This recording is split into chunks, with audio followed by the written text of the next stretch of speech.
నమస్తే, welcome to AB channel. మనం ఎక్కడికన్నా జర్నీ చేస్తున్నప్పుడు మెయిన్ రోడ్స్ ఉంటాయి కదా, హైవే రోడ్స్ పక్కనే మనకి నేమ్ బోర్డులు, సైన్ బోర్డ్స్ పెట్టి ఉంటాయి. డిఫరెంట్ సింబల్స్తో ఉంటాయి. ఆ సైన్ బోర్డ్స్లో ఉన్న యారో మార్క్స్ కానీ సింబల్స్ కానీ ఊరికే అక్కడ ప్లేస్ చేయలేదు, అవి మనల్ని గైడ్ చేస్తూ ఉంటాయి. మనకి దగ్గరలో నెక్స్ట్ ఏం రాబోతుంది, మనకి ఎమర్జెన్సీలో ఉన్నప్పుడు హాస్పిటల్ ఏదైనా కావాలంటే ఆ సింబల్ని చూసి మనం దగ్గరలో ఇక్కడ హాస్పిటల్ ఉందని గుర్తించవచ్చు. మన వెహికల్లో ఫ్యూయల్ అయిపోతూ ఉంటే దగ్గరలో పెట్రోల్ బంకు రాబోతుంది అనే సిగ్నల్స్ కూడా మనకి అక్కడ సైన్ బోర్డులో ఉంటుంది.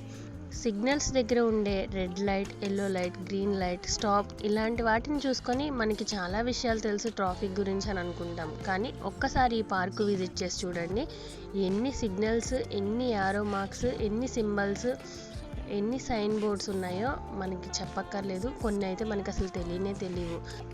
ఇవన్నీ ట్రావెల్ చేస్తున్నప్పుడు మనకి తగులుతూనే ఉంటాయి, బట్ వాటిని మనం పట్టించుకోము. అయితే ప్రతి విషయాన్ని మనం తెలుసుకోవడం ఎంతో ముఖ్యం. మన పిల్లలు చదివే బుక్స్లో కూడా ట్రాఫిక్ రూల్స్ గురించి, ట్రాఫిక్ సిగ్నల్స్ గురించి ఒక లెసన్ ఖచ్చితంగా ఉంటుంది.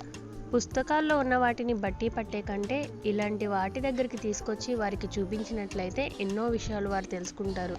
ఇది వినోదం కోసం మాత్రమే పెట్టింది కాదు, విజ్ఞానాన్ని పెంపొందించే పార్కు. కాబట్టి మీ పిల్లలతో ఖచ్చితంగా ఎక్కడికైతే విజిట్ చేయండి. మీరే అంటారు, ఇన్ని సిగ్నల్స్, ఇన్ని సైన్ బోర్డ్స్ ఉంటాయా అని. రేపు ఎప్పుడైనా మీరు ట్రావెల్ చేస్తున్నప్పుడు ఆ సైన్ బోర్డ్ ఏంటో మీరే ముందుగా చెప్పేస్తారు కూడా. సో ఒక్కసారి విజిట్ చేయండి. ఈ పార్కులో వాటితో పాటు పిల్లలు ఆడుకోవడానికి ఎన్నో యాక్టివిటీస్ ఉన్నాయి, పెద్దలు ఎక్సర్సైజ్ చేసుకోవడానికి కూడా యాక్టివిటీస్ ఉన్నాయి.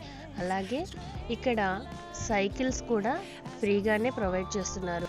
పిల్లల ఏజ్ని బట్టి డిఫరెంట్ సైజెస్లో ఉన్న సైకిల్స్ని కూడా ఇక్కడ ప్రొవైడ్ చేస్తున్నారు. ఒక 2-3 రౌండ్ల వరకు మనం వాటిని ఫ్రీగానే తీసుకొని డ్రైవ్ చేసుకుంటూ సరదాగా ఆ పార్కు మొత్తం చుట్టి రావచ్చు. అండ్ ఇక్కడ రోడ్డులు ఉన్నాయి, హైవే రోడ్లను తలపించేలా ఉన్నాయి, ఎంత నీట్గా ఉన్నాయో. ఈ పార్కులు అనేవి మనకి సంబంధించినవే, మన ఆహ్లాదం కొరకు, మన వినోదం కొరకు, మన విజ్ఞానం కొరకు ఏర్పాటు చేయబడినాయి. కాబట్టి వీటిని శుభ్రంగా ఉంచే బాధ్యత కూడా మనదే. ఎక్కడ పడితే అక్కడ చెత్తా చెదారాలు వేసి వెళ్ళిపోవద్దు. దయచేసి ఈ విషయాన్ని గుర్తుపెట్టుకోండి. సరదాగా ఫోటో దిగడం కోసం లైసెన్స్ బోర్డుని కూడా ఇక్కడ ఏర్పాటు చేశారు. అన్నట్టు చెప్పడం మర్చిపోయాను, దీనికి ఎంట్రీ ఫీజు కూడా ఉంది. చిన్నపిల్లలకైతే 5 రూపీస్, పెద్దవారికైతే 10 రూపీసెస్. మనలో ఎవరికైనా బుక్స్ రీడింగ్ అలవాటు ఉంటే కనుక చక్కగా ఆ పార్కులో కూర్చొని బుక్స్ చదువుకొని మరలా తిరిగి అదే ప్లేస్లో పెట్టి వెళ్ళొచ్చు. లేదా మీ ఇంటి దగ్గర ఉన్న విలువైన పుస్తకాలు, మీరు చదివేశాము ఇంకా అవసరం లేదు అనుకున్న పుస్తకాలు ఏమైనా ఉంటే అక్కడ తీసుకొచ్చి పెట్టినట్లయితే అవి ఇతరులకు ఉపయోగపడతాయి. ఇదైతే నాకు చాలా బాగా నచ్చింది. ఈ మధ్యకాలంలో ప్రతి చోట ఉంటున్నదే, బట్ మనం ఇక్కడ రిలాక్స్డ్గా కూర్చొని చదువుకునే అవకాశాన్ని కూడా వీరు కల్పించారు. నాకైతే చాలా బాగా నచ్చింది. మీ పిల్లల్ని కూడా తీసుకొచ్చి వారికి కూడా విజ్ఞానాన్ని, వినోదాన్ని అందిస్తారని అనుకుంటున్నాను. దీని ప్లేస్ వచ్చేటప్పటికి ఏలూరు పెరెడ్ గ్రౌండ్స్కి ఆపోజిట్లో ఉన్న ట్రాఫిక్ పోలీస్ స్టేషన్ పక్కనే దీన్ని ఏర్పాటు చేయడం జరిగింది. ఈ మధ్య కాలంలో ఉమెన్ పోలీస్ స్టేషన్ కూడా ఇక్కడ ఏర్పాటు చేశారు.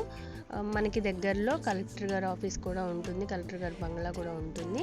సో ఈ ప్లేస్ని ఎవరైనా విజిట్ చేయకపోతే ఖచ్చితంగా విజిట్ చేయండి. ఈవినింగ్ టైము చాలా ఆహ్లాదంగా అనిపించింది. మీకు ఎలా అనిపించిందో కింద కామెంట్ చేయండి. వీడియో నచ్చితే తప్పకుండా లైక్ చేయండి. వీడియోస్ చూస్తున్నారు కానీ సబ్స్క్రైబ్ అయితే చేసుకోవట్లేదు, ప్లీజ్ ఒకసారి చెక్ చేసుకోండి సబ్స్క్రైబ్ చేసుకున్నారో లేదో. వీడియో నచ్చితే తప్పకుండా లైక్ చేయండి. Thanks for watching.